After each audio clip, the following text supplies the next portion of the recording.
and people are busier than ever before because they've taken on more commitments in this age of just instant gratification and messages popping into their pockets. They've put a filter on, right?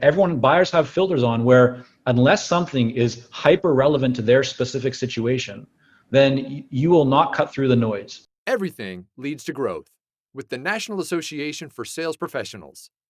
The Leads to Growth podcast with the National Association for Sales Professionals provides in-depth discussions sharing the best sales, prospecting, influence, and communication skills, as well as sales training techniques to take your professional sales career to the next level.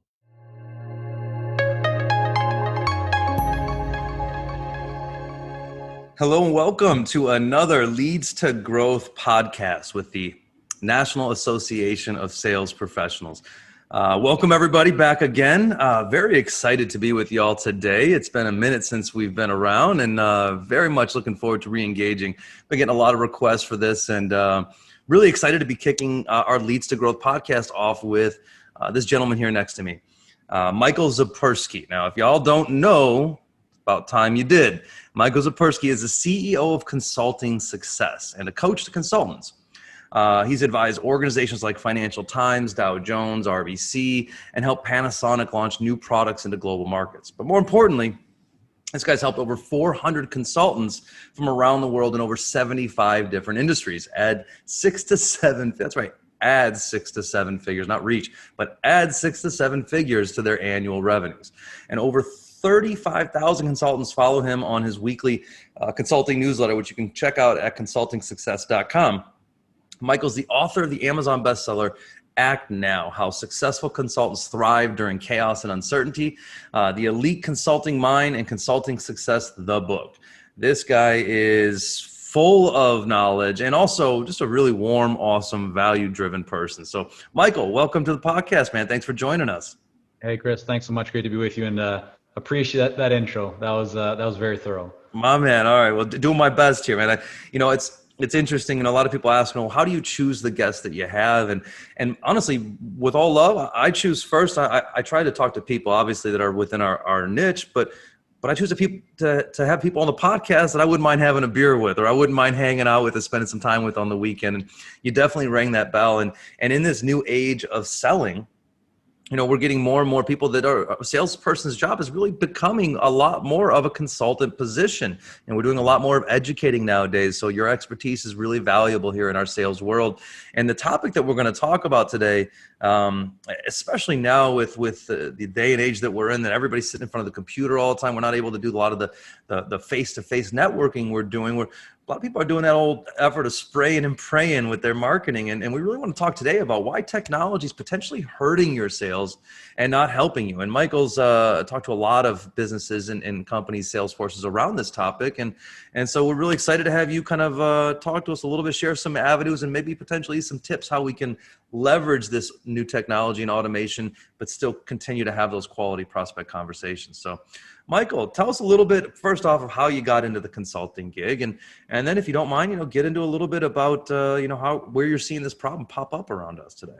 Yeah, for sure. My pleasure, Chris. So I've been building consulting businesses now for the last 21 years, the last 11 specifically working through Consulting Success, helping consultants from solo to mid-sized firms really grow their consulting practices, their pipelines. And so, of course, sales is a big part of that, but that really encompasses everything from getting clear on your ideal client and your area of specialization to your messaging to how you structure your offers and positioning and pricing and how to win more proposals and the marketing behind that. So happy to explore any of those avenues that would be of interest, but that's kind of where I've got to. I love that. And it's often interesting that, we find that, the marketing team's working on their piece, the CEO and the executive team's working on their piece, the sales team's working on their piece, but there's kind of no bridge that connects them all.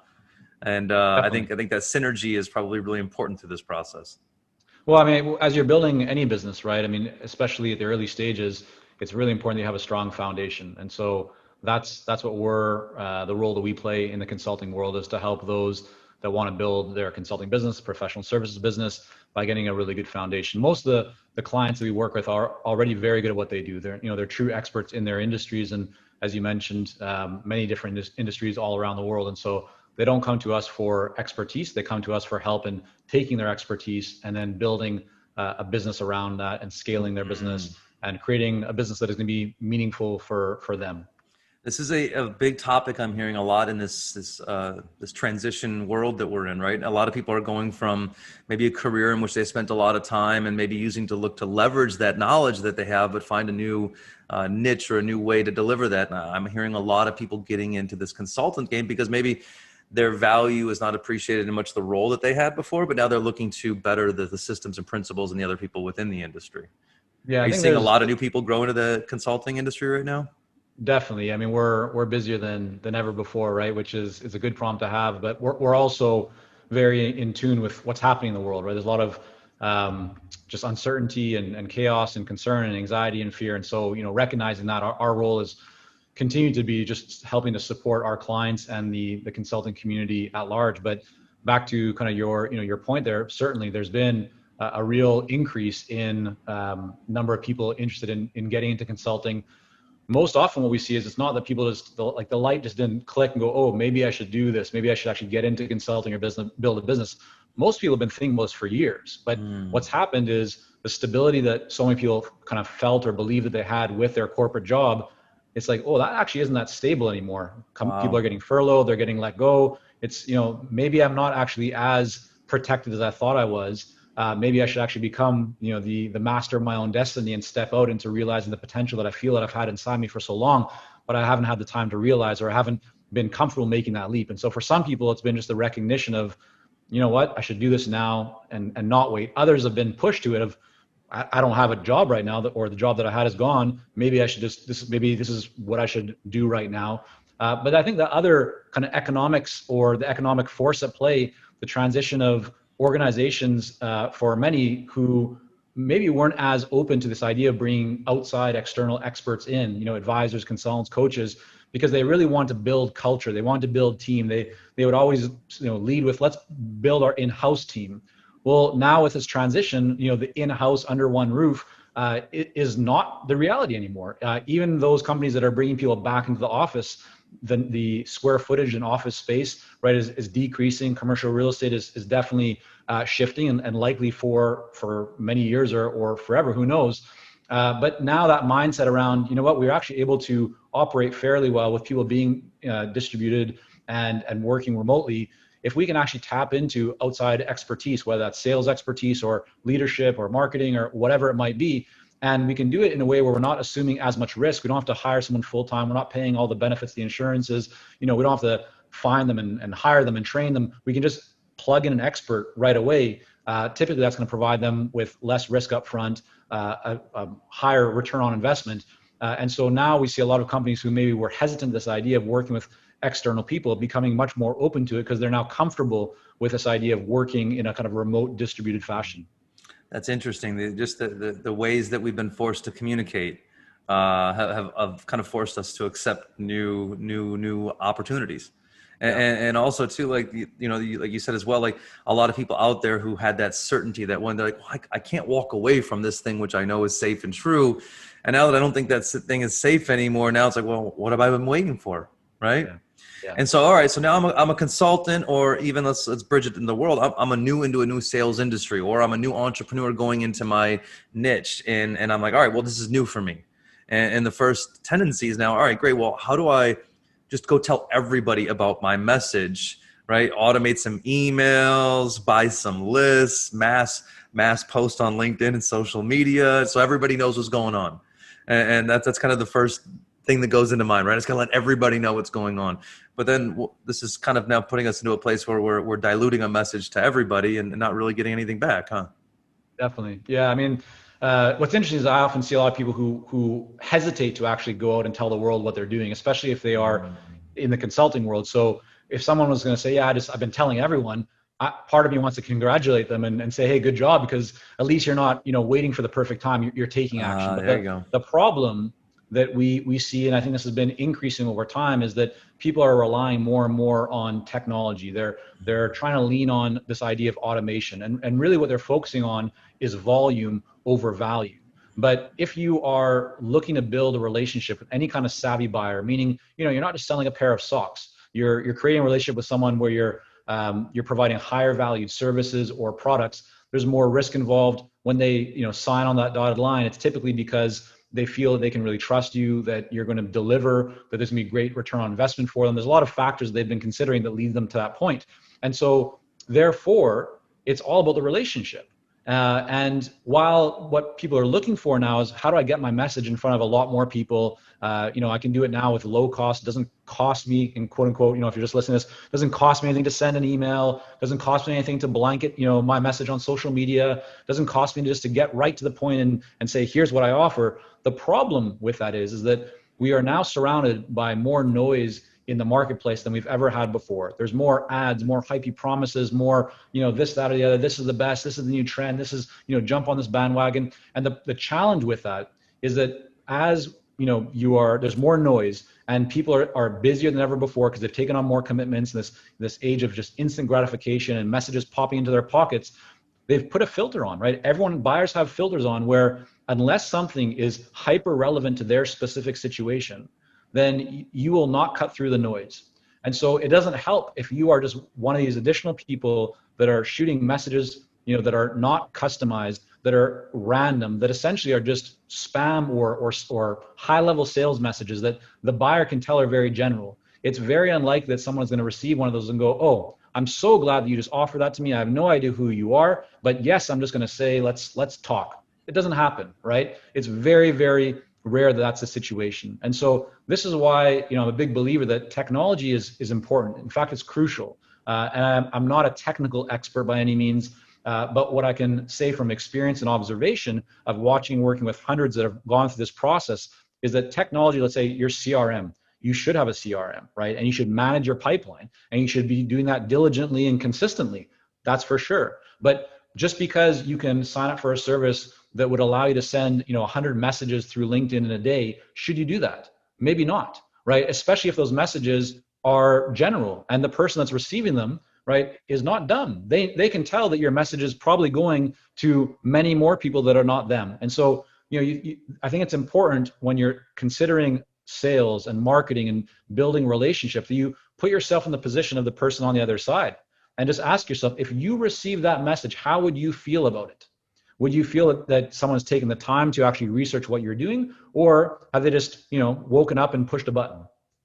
So true. I was on LinkedIn the other day, and these messages come in LinkedIn all the time from so-and-so and no one. And all of a sudden you open the message and this one was crafted very well. And every now and again, if one's crafted well, I'll just, I'll give them a nice little reply. Like, let's set up a meeting. Let's go. And I gave this nice short little reply. Let's do it. Go ahead. And here's my calendar link. Let's set up a meeting. And then the reply back was, great. I'd love to, what would you like to, what would you like to discuss? And the first message was so specific about, I see some great synergies in our business and I would definitely like to discuss these and see how we could do something together.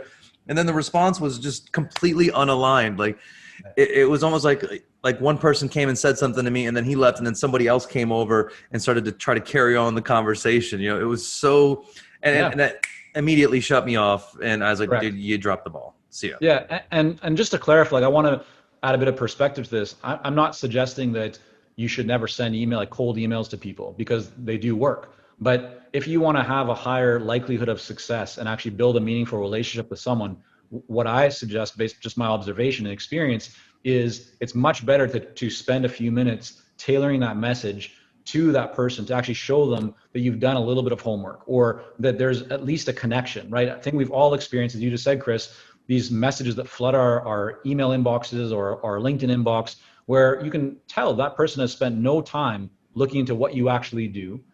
They are just promoting what they have to offer without trying to add any value first. And so if you're thinking short term, yes, you might pick up a couple of people that say yes to that or click on a button or buy what you're offering. But if you're really thinking about long-term success and building a meaningful relationship, and you're dealing with something that requires more than just a knee-jerk reaction, it's always going to be better to think about, how can I provide value to this person? How can I tailor my message so it's going to be very specific to what's likely going on in their minds, thinking about the problems that they're having right now, the challenges they're facing, the desires that that they're considering. If you think about all those things and you tailor a message to that person, and then you think about ways of adding value for that person, and then you follow that up consistently, well, that's a recipe for building a really healthy pipeline. Absolutely. I mean, it's amazing. Like, these form letters, these templates, they're awesome tools, and they build a great foundation for you to kind of customize and get in there. They auto populate the name, they auto populate a couple other pieces, and then you take your time to do a little research on your own and add a little personalized note in there. And it goes such a significantly longer way. And it's also too funny that I'll shut a person completely down and won't entertain any future conversation with them if I get something that's form and it feels like it's just a cold reach to me with no attention at all. I will completely disregard that person as a quality contact, as opposed to somebody at least sends me, maybe I'm not ready to buy at this moment, but I might be ready to buy from you in the future because at least you took the time to know me. I think that you just hit on such a big key there, right? Which is the statistics actually show, right? The data tells a story that most people you reach out to today are not going to be ready to buy from you. Right. And the most successful salespeople not only understand that, they expect that, right? They know that that's the case. And so that's why they don't judge their success based on just one outreach. They're not going for volume thinking, I'm just going to try and spray my message around and hope that at least I get some kind of response, right? The successful salesperson, the successful consultant understands that it's a process for the long term. You get in front of the right people, you're relevant to them, you find ways to add value for them, you add ways to strengthen that relationship, and then you do that over and over and over again until that person disappears or they tell you to stop or whatever. But that's your commitment to serve them. That's your responsibility. That if you have something that can benefit them and provide value to them, then at least stay top of mind so they can make that choice. And I'll give you a quick example of this. We had a new client join our coaching program recently, last couple of weeks. And he said something to myself and to my cousin business partner, Sam. He said, I've been following you guys for 10 years. And I said, that is amazing. It brought a smile to my face, right? The first question that did not enter my mind was, like, I wasn't thinking, oh, why did it take so long? And, what did we do wrong? I wasn't thinking about that at all. I just thought to myself, wow, imagine how many opportunities we had to not follow up with this person or, not stay top of mind. Like, we could have easily said on multiple occasions, because this is not the only one. We have people that say, oh yeah, I've been following you or listening to your podcast for 3 years or 2 years or 1 year, whatever it is. But it's consistent, right? It's playing the long-term game. And it might not seem like you're winning in day one when you start that process, but you fast forward, right? And you just keep doing it. All of a sudden, you have like a wave of momentum that is in your favor. And you get people signing up or saying yes or coming out of the woodwork when you least expect it. But it's because you've planted those seeds earlier on and you've done it in a way that hits on exactly what you said, Chris, which is not just treating people as transactions and robots, right? We're not playing the robot to robot game. It's human to human. So how can we truly add value for people? How can we show them that we've taken, that they mean enough to us, that we've customized our message or customized something that we're sending to them, or picked up the phone, right? Cared enough to pick up the phone and actually say hi. And of course, it's unlikely that they're gonna answer, but we can leave a voicemail. We can follow up with an email afterwards, and we can keep doing that. And that's what I've observed is one of the most important factors in sales success. I love it, and it's almost like this adage of people using this technology to do their job for them. They're trying to get the technology to do the things that I don't want to do, when no, they're just going to help you do the things that you need to do better. I mean, my God, my calendar follow-up. If I didn't get calendar reminders to follow up with so-and-so like all the time, I didn't take the little time and the time to take that in there and say, oh, no, you're too busy now. You want me to call you back in 90 days? No problem. I'll reach out to you in this little piece of reach, and then making a couple notes in my CRM to make sure that it goes and links back and that I have something to remind them, something personal. And that's something that I always do. And is I make a note to write something, find out something personal about this person so that I can reference that thing on a later on contact. Now, are you seeing one of the conversations that we've been having in our group is finding ways to create personal questions to insert them into more form type of, so that we can be more personalized in a more automated way? Are you finding more people doing this process as well? Yeah, I mean, I think asking questions is powerful, but framed in the right way, because again, put yourself in the position of that person that you're reaching out to. If someone just sent you an email and said, hey, like, quick question for you, or wondering what's important for you right now, it doesn't necessarily demonstrate that you've done any homework, and it just kind of sounds like you're doing something a bit self-serving. Like, why are you asking that question? It's because I want to sell you something. Well, But if you transition or twist that a little bit, and we actually had Andrew Sobel come on. He was talking to one of our kind of mastermind private client group events, and he was really talking about how you can use story when you're doing your outreach. So as an example, if you reach out to somebody and you want to ask them a question, you want to kind of get some feedback, rather than just saying, hey, is this how you're thinking or feeling? If you can say, I've spoken to 3 industry leaders or 3 of your peers recently, 3 CEOs, CTOs, CFOs, whatever it might be in the same industry, and they've told me that A and B are big, top of mind things to them right now. I'm wondering, are you also seeing that? Well, what that does is it makes that message much more relevant, because they feel like you're also, you're talking to others like them, peers. It's now not the salesperson on the bottom and the client on the top. You're matching at a peer level. You're talking to others like them, and most likely, if you've done your homework and your industry, the first, second, or potentially third thing that you put in there are things that are top of mind. It may not be the number one thing, but at least there's some context that shows that you understand what they're going through. And most people that are reaching out to them don't understand what they're going through, because all they're trying to do is to sell whatever their offer is. But that kind of positioning, I think, is really powerful. Yeah, I really love that too, because you can tell a lot from somebody's intent by the way that they're asking a question, right? That leading question is we have to, as salespeople, lead people through the sales process. It's our responsibility to be that shepherd, to lead them to a good decision, but you have to do it with the proper intent. And you have to do it with the proper rapport, right? You can't just ask a question out there when that person blatantly knows the answer came with no thought. That's a question you probably ask every single person, and then you've got an answer or a question following their response that's ready to go already. Like, it sounds very scripty. Yeah, I think that's the second part to that story, though, is if you can then embed in your messaging an actual result or an accomplishment or something that person you believe would be really meaningful for them, right? So I talked to the 3 other CEOs. They mentioned that A and B are top of mind for them, given what's going on in the world right now. We actually worked on a project recently with one client who was facing this problem. We did this, they got this result. I have a case study I'd be happy to send over if you're interested, or I'd love to share a couple of ideas that are connected to this that I think could really work for your company. Or are you open for a quick call? Now, if they're an ideal client and that really is a top of mind issue for them, and you've now demonstrated through story, not by persuasion or trying to kind of push them to do something, you're introducing a story that they can kind of see themselves in. Now they're going to be much more likely to go, oh, well, in their mind, you've done it, you've talked to other peers, right? You understand my industry, you understand what I'm dealing with. You've actually created a result that to me is kind of enticing or interesting, or I'd like to have that. Sure, you have some ideas, because savvy buyers are always looking for new ideas. They always want the cutting edge. They always want the advantage. And so if you can provide that to them in a relevant way, and you can demonstrate that you've done it with others that are like them, then in most cases they'll be open to at least having a conversation or to reviewing some information from you. And that's just a starting point.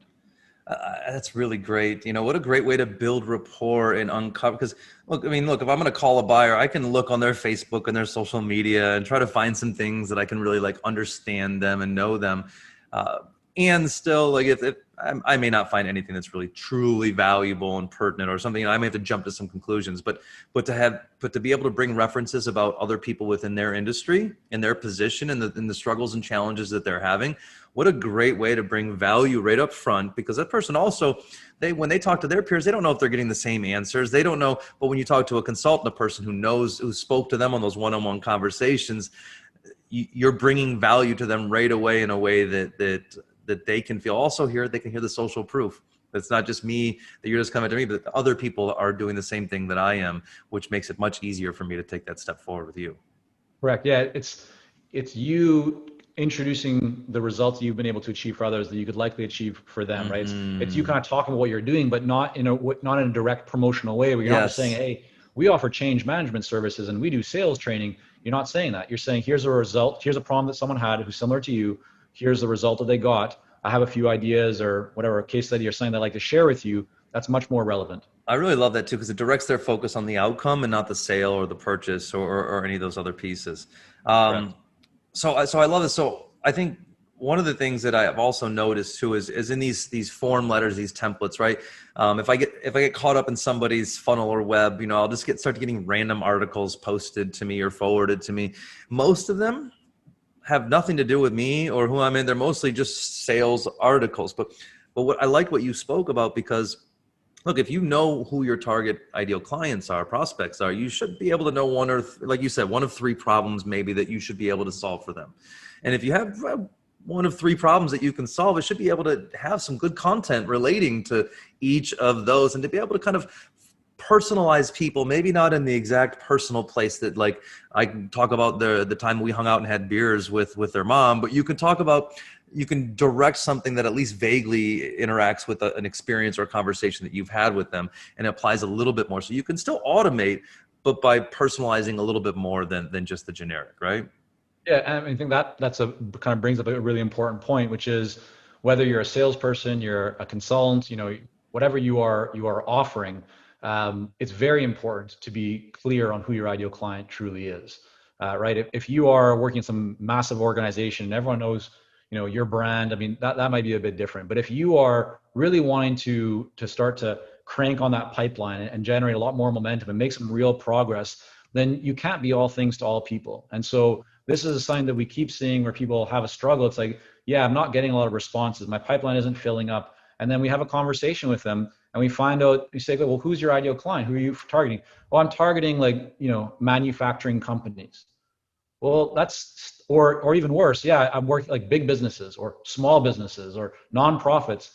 I mean, that's just far, far too wide and too vague, right? Again, come back to what we're all dealing with today, which is more noise and more hype and more false promises and more just, ads surrounding us at every time of the day. And so the way to cut through that is to be relevant, to be specific. The more detailed you are, the more granular you get, the more you will stand out. And especially if you can hone in and say, yeah, I have, let's say, one specific type of ideal client, or maybe two, or maybe three, depending on how much capacity you have and what your resources are. But then you can ensure that your messaging in your emails, in your voicemails, right, in your direct mail, whatever it is that you're putting out, can all be targeted to that person specifically, hitting on a couple of those problems, pain points, challenges, desires, goals that you believe are most likely going to be relevant for them. And that's how you stand out. That's how you start to win market share from even larger companies that might currently have their business or whatever the situation might be, because you become much more relevant to them. Your content can then be more relevant and specific to them. Your case studies as well, your messaging as well, articles, videos, podcasts, all that kind of stuff can be targeted specifically to who your ideal client really is. And so getting clear on who that ideal client is informs everything else that you do, from your messaging to your offers to your marketing. Boom, dude. That's a big one. I mean, that's a really, really big one, because so many people, my automation is naturally going to be less personalized the more broad spectrum of people I'm targeting. So the more I'm targeting a specific niche group of people, the more targeting my message can be, which means the more personalized it will also be in the process. Correct. Yeah. And the biggest thing that holds people back from doing this is the, kind of the fear factor of losing out. Well, I'm making my market smaller. Like, does that mean I have less opportunities? And my response to that is like, listen, if for most people, really ask yourself, like, how many accounts do you really need, right? Like, is your goal, do you need 10 new accounts this quarter? Or are you working with, like, I just talked to the new client recently, and his capacity based on where he is right now is probably 3 to 5 new clients. Like, he gets that and he's in a great place. Well, he doesn't need to go after 1,000 people on LinkedIn, right? He doesn't need to go after this vast market. He can actually hone in and get much, much more narrow and more focused with a message that speaks to those specific people. And so I would challenge anyone that's listening to this, watching this, whatever. So just look at your situation, ask yourself, how many clients do I actually need to pick up? And if I don't need the whole world, if I don't need thousands of new clients, like, then why not get really focused about those who I truly want to attract, like the best of the best, and just tailor my message and my marketing and my offers specifically to those people, get into their world, become the top of mind person for them. And not only will that help you to stand out more and cut through all the noise, but it'll make your job a lot easier, because you don't have to have multiple messages and multiple offerings. And when someone says, what do? You don't have to go through like the mental game of, well, who am I talking to? And what should I say to that person? You just know, because that's what your focus is. It's so beautiful because that not only does that give us time back in our day, but it gives us energy back. How frustrated are you on the phone with somebody when you're just not seeing the same eye to eye, but because it's not the proper client from you or the proper prospect from you, and you're just wasting your time on those calls. It's draining sometimes. So I really love that focus, and I'm reminded of every time I see somebody walk by with some black stretchy pants, our good friends at Lululemon, Lemon, yeah, Chip that, Wilson, and yeah, their beautiful thing that I really took from that book was, they had an avatar. Her name was Ocean. She was, I think it was 36. She had 1.5 kids or something like that. She was in school for 3.5 years. She was making X, Y, Z. I mean, it was targeted and specific. And why? Because they said, if we can target and specify a message to this person and we can get them, everyone else will follow because they're all looking at this person anyways. yeah. So here's an interesting little sidebar story for you. Love it. My office where I'm right now is actually the building in front of where we are is Lululemon's first headquarters. Oh, no kidding. So, yeah, because they're based in Vancouver here. Vancouver, yeah. But yeah, no, I mean it's very true, right? Getting targeted and focused on your ideal client. And listen, this comes for me from experience of making mistakes. There was a time many years ago where we had 3 different businesses that were all running at the exact same time. And I remember people saying like, "Oh yeah, Michael, like, what do you do? Nice to meet you." And I would have to think, well, what do I say to people? And it became kind of like this inside joke within my family that no one really knew what I did. And so I remember my wife, it was like an intervention. One day we were sitting, this was before we had kids, and she said, like, why are you doing so many different things? Why don't you just focus on one thing? I was like, I don't have a good answer for that. Wow. So she was right. And so, we went through the process of transitioning through those businesses. We sold one of those businesses, and that showed me the power of focus, of really getting very clear on who your ideal client is, and realizing that you can't scale complexity, right? You can't grow when you're all over the place. And so this is about sales. This is about messaging. This is about marketing. This is about who your ideal client is. And again, kind of to tie this back to where we started the conversation around technology, I think what people are trying to do is, they're trying to shortcut their success by leveraging technology, because everyone that's selling technology and these different tools tells you this will save you time. This will help you to get in front of more people, which is all true. And there's nothing wrong with those things. But it's important to put ourselves in the position of our ideal clients and to ask, if they receive this message, if they saw this ad, if they, whatever it is, how would they feel? And would they appreciate this, or would they go, this is not relevant? And if you truly can't say that you think that they would appreciate this and find it valuable, then don't send it, right? Just rework it. It's typically better to be even a lot more conversational, shorter, to the point, than it is to just be try and overblow it with some big sales message. Because at the end of the day, right, we do business with people that we like, we know, we trust, right? You've heard that before. Everyone likely has, but there's truth in it. The reality is you're building a relationship. That's how you win. You don't win by trying to transact through some quick use of technology. You focus on your ideal client, get as much value, give as much value as you can, and keep doing that over and over again. And of course, find ways where you can support them and give them ideas, offer them some suggestions. That'll likely turn into more business than you can ever handle. It's such a beautiful, almost in everything in life, I find if I slow down first, then I'm able to speed up and accelerate so much faster, right? When you just try to push through, and it's the same thing with technology and automation. If you're not doing the right things now, it's the same thing as practice makes permanent, right? You're just duplicating shite, and it ain't helping nobody. You got to have the right processes, the right alignment, the right customer, the right target, and then duplicate those things in a more personalized way. And still, this is still communication. This is still relationships, y'all. Just because you're doing it through the internet doesn't mean that you can drop all the like, trust, and respect and manners as such, right?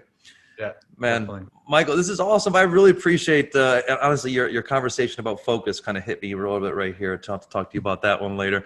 But this is really great conversation, and I think there's a lot of people out there that I think there's a lot of people out there that can hear this message one and go, yeah, I don't really know who I'm targeting, and I really need to get more focused on that. And that's a great thing. And there's also a lot of people out there that are experts in their niche and maybe are looking to make that shift over to be a consultant and duplicate those awesome processes. And listen, if that's somewhere in your niche, y'all, and you're all listening, you're like, I've been thinking about that, looking into this, you definitely got to reach out to Michael.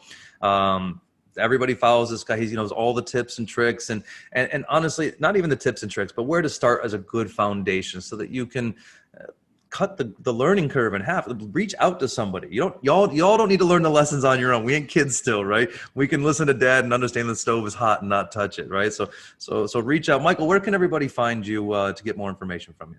Yeah, thanks, Chris. Appreciate that. So consultingsuccess.com is home base for pretty much everything. You can get access to the podcast, about almost 200 episodes up there. We have about 1,000 articles on the site for free, lots of video content, and then a couple of programs that are paid, but where we go a lot deeper, with helping consultants to grow their businesses. Awesome. And we got a blog coming up from Michael, which might happen just before or just after this. So make sure that you check out that as well. And I'm sure there's a link to your book, Act Now, in that blog where people can access that as well. Listen, subscribe to his newsletter right off the bat, and definitely check out the podcast. A lot of value there. If you're all looking to make a move, before you make the move, know who your customer is, know who your ideal customer is, and know how many of them that you need in order to be successful. This is a very, very basic and beautiful place to start, but it can also take a lot of pressure off you building a new business, right? We often think that we need to get everybody, but sometimes one or two will do the trick. So thank you all for being here.